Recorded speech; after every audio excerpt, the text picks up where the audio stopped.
আসসালামু আলাইকুম।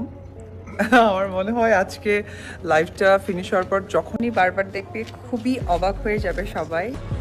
আর মন্দ গুলি গান বাজা। সিনেমা হলে মুক্তি পেয়েছে শাকিব খানের তুফান সিনেমা। এবার শাকিব খানের তুফান সিনেমা দেখার পর একই বললেন চিত্রনায়িকা অপু বিশ্বাস। চলুন ছোট্ট এই ভিডিওর মাধ্যমে বিস্তারিত জেনে আসা যাক। সারা বাংলাদেশে শাকিব খানের তুফান সিনেমার ঝড় বইছে। তার জোয়ারে এবার গা ভাসিয়ে দিয়েছেন একসময়ের জনপ্রিয় অভিনেত্রী অপু বিশ্বাস।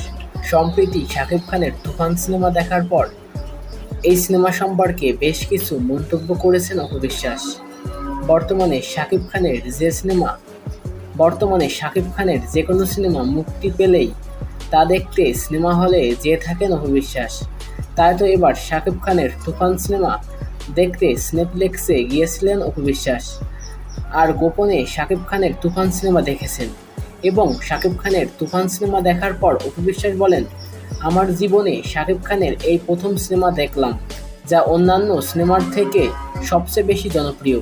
অপু বিশ্বাস আরও বলেন, শাকিব খানের তুফান সিনেমাটি আমি প্রথম থেকে শেষ পর্যন্ত দেখেছি এবং শাকিব খানের তুফান সিনেমা তার জীবনের সেরা একটি সিনেমা এবং আমি দেখেছি শাকিব খান তুফান সিনেমার মাধ্যমে তার সিনেমা জীবনের সবচেয়ে সেরা অভিনয় দেখিয়েছে, যা আমরা হলিউড ও বলিউডে দেখে থাকি।